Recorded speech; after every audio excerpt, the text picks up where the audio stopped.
What's going on, everyone? Today we're gonna button up all three of the Chrome series builds and yeah, just do that. So we did a little bit more stuff since the last video on the 360.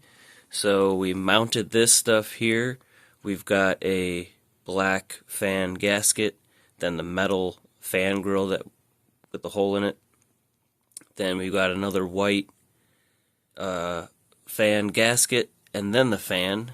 So that's mounted underneath here, so there shouldn't be any vibrations. And we left a little bit extra up top. We put an extra nut there and washer. That's for my idea on mounting this guy here. It'll still involve drilling holes, but it won't be like drilling big holes here. We should be able to just drill small holes here, just like 4 of them. And then we'll put a little nut and screw on there, kind of like what holds on our nitrous. And I think we'll just use like little rubber band type of deal. Put it around this one, and then you'll set this piece on. It'll come around the outside and just kind of clip onto those little lips there. And I think if we just use like gray or like clear-ish rubber bands, they'll be the really tiny ones. It won't really be noticeable, hopefully, so that's my idea. Right, so they'll do that. It'll kind of be sticking out here, and you just kind of loop it around. Make a little clip like that. So that's kind of the idea of leaving these up like that. Anyway, then we got, we already have our window in. You got these flush in there. Finished up putting our LED in the pink tubing. I think that's what we're going to go with. And then on the end, I actually used a little plastic clip. Like, let's say you buy an HDMI cable, and it comes with that little plastic clip on the end to kind of, like a dust cover that you take off before using it. I have that on the end of the LED strip that I kind of hot glued on there. So one, it's going to keep the LED from sliding out of the tube, but two, I'm hoping that'll kind of dampen the light down, because it's kind of one of those, kind of like this, not fully clear. Speaking of this, what we did was we cut 2 different plexiglass strips in this rectangle shape and size, and on this one we put the lettering "Danger to Manifold," and then we sanded this side of it so that it's not really see-through, right? And then to add to that, we put a second one in front of that and did the same thing, just sanded one side of it so that it's, almost like privacy glass, I guess, but without any light behind it. You shouldn't really notice much. Like, you shouldn't notice the lettering, really, until that bright LED is on. There we go. Down there, then it should be able to read it pretty easily. So, yeah, those are both glued in place. We're, getting ready to put this switch on and actually set the top piece on. But one last thing I'm actually going to do with this one, we broke the bottom piece off of this eject button, and we're just going to glue it in place just to fill that little extra gap there. Because the lettering starts right here. This is just, kind of exposed, that part. When you put the faceplate on, you'll still see that. So, just to clean it up, we're going to put the dummy button in there. And then we're going to set this on top. And then for the Wii, we just need to basically put the little stickers and rubber feet and stuff on there. And the PS3, we already have a window kind of in place. We just need to kind of adjust that motherboard in the shell, and then all 3 should be all set and all chrome. Our gauges plugged in, got the switches plugged in and pressed into place, made sure everything was out of the way, our tubing was routed correctly, and the cables for the fan are not hitting the fan. We're all good there. We're ready to put some screws in there. Now there's a little bit, this has to push down just a tiny bit. There's just a lot of wiring behind these, and they're kind of stiff. They stick straight down, so that's why that's there. But I'm not really worried about it. So let's put the screws in. We can put the rest of the shell on and worry about this. And then by that point, we'll probably get the stuff going on the Wii and the PS3. That way we can get everything kind of finished at once. And in the next video, we'll do like a full overview of each one, detailed look, and all that kind of stuff. So anyway, let's find some screws. Really excited for this one. Okay, so we got the blue vents on the sides, ready to put the faceplate on. Now I did get the button on there. Needs to be cleaned up. There are two areas that needed to be just broken off, basically. Right here, you can see where that plastic is broken, right by the infrared sensor. And right here. Those two are meant to slide right underneath here, there, and there into the DVD drive, but since we don't have that and we have it blocked off, those would just poke into our plexiglass. I learned that on the Vader build. I saw that the plexiglass was tweaked, and I know the faceplate wasn't really going on great, so I discovered those little pegs, so you just snap them off and we're good to go. So, ooh, almost dropped it. We can put the faceplate on now, make sure our eject button is in a good spot. Looks like that lines up perfectly. Alright, so we'll snap that in place, and we've got our hard drive, and then we're going to worry about this. I kind of explained how I wanted to do that. Worry about that in a minute. For now, let's unplug the cables on the Wii and get the feet and everything on there, and get the PS3 buttoned up as well. Got all of these little feet on there, these little stickers that go over the screws there. Same on the bottom. 4 feet. Sticker, sticker, sticker. This is the only foot that doesn't seem like it's going to want to stay. I don't know what's up with that stickiness stuff there, but it's not taken. Everything else seems good. But yeah.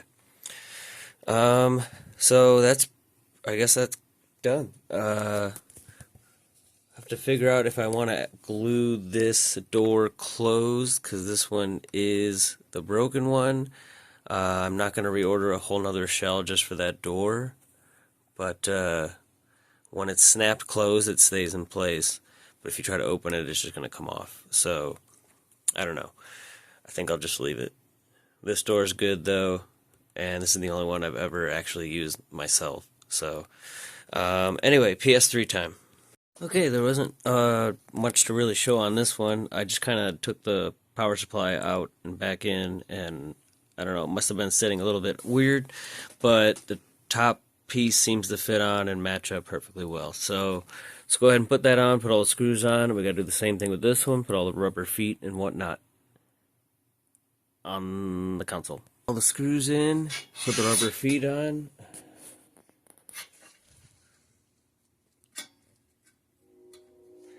I guess you can play with that. And all these little silver caps on as well. So now we need to clean up all of our chrome on here. It's not too bad, but we got lots of fingerprints on the edges. Same with our Wii and our faceplate. Top piece here. I will eventually want to go and actually kind of like polish up this aluminum. See if we can get it just as shiny as the chrome. But yeah, these two are completely done. This one, we do still need to turn it on and test it, but we need this. Now, before we use, these are actually my girl's hair, like rubber band things. Like I said, I was going to try to have these looped around, drill little holes. But before we do that, I have one plan. This is what I have for now. I don't have the chrome or black automotive trim, but we're going to try putting this just around this edge and see if that'll allow it to kind of snug on there and kind of go in and out. If that doesn't work, I do still have a second plan related to this, which is getting some kind of felt, kind of like that foam strip that's on top of the Blu-ray drive on our PS3. I think there's another I don't think they have it on the 360. But yeah, it's kind of like a foam, just a very thin foam, squishy foam, and then it's sticky on the backside. And I want to just get a strip of that and just stick it all the way around this surface. That way, we'll see if that'll kind of... Lots of sound effects today. So yeah, anyway, I'm going to try that out, and then we're going to line up these systems, and that's pretty much it. I will at least power this up. There'll be a clip at the end. Okay, so I did put a strip all the way around, and it did actually look nice. It cleaned it up really nicely, but as I thought, it was just too thick. Wouldn't want to go in there at all. I guess I could go back and try to like sand it more, but I just don't think it would be a good idea. So I just have a tiny strip on this one side, and that's enough to hold this. There we go. I can move the whole console from there. So it's enough to kind of snug it up like that. So tomorrow I'll probably run to Walmart or Ace or something and see if I can find a little strip of that foam stuff I was talking about that would be squishy enough that it would basically squish all the way flat and allow it to squeeze in there, but then have enough tension all the way around to keep it in place nice and snug so that I can kind of pop in and out. But yeah, look at that. Oh yeah. I cannot wait to try and buff this up a little bit. Shine it up. So yeah, anyway, we got our PS3 and Wii over here. So I'm going to go ahead and set them up on this table all in a row, get them all cleaned up, and we'll kind of power them up real quick and just see what it looks like in the dark. I didn't actually clean them up yet, but I've got them all lined up here. We got our controllers, Chromatic Wii U, Rock Candy, Lava. Now, we still don't know if this is the official controller. I know I never actually went back to revisit that. But you see, we do have a box here. And what is that? XCM Supreme Wireless Shell with green LED. So, you remember the rapid fire controller that we did not long ago, around the time we did the giveaway? I did order another one. This one has the lime green accents instead of purple. So we're going to try that again. I did pick this up because somebody was just begging me to try to build one, even though I kept saying that, and please don't ask me to, because as we've seen in the other one, the LEDs died off pretty quickly. These are not super reliable, and because they got to ship from overseas, buying this by itself, it's just not worth it with the shipping. Plus the cost of a fully functional, good condition controller to put inside of it and everything. I just can't guarantee that it's going to last, and it's just not worth it. But we will try it with this one. If not, we're still going to do something with this guy here. We've got some red and different stuff going on. Let me know what you guys think. Should we stick with this theme where we kind of got rid of the colors on the function buttons and spread them out around the controller, minus the purple? We'll change that to green or something. Or if there's another idea, should we just go full chrome on it? Let me know. But let's go ahead and wipe these up and check them out.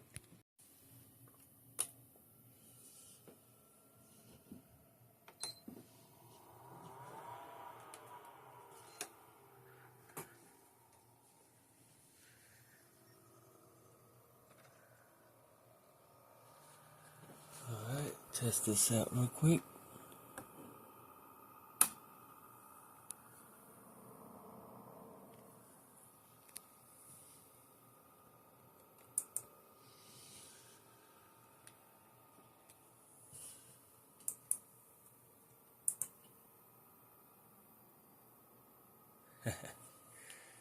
Alright, pretty cool. That's the Chrome series. Stay tuned for the next video. We'll do a full overview of each console, play through them. I realize someone pointed out I say console. I don't know when that started or how, but console. There we go. We'll work on that. Stay tuned for the next video. Let me know which one's your favorite, and have a great day.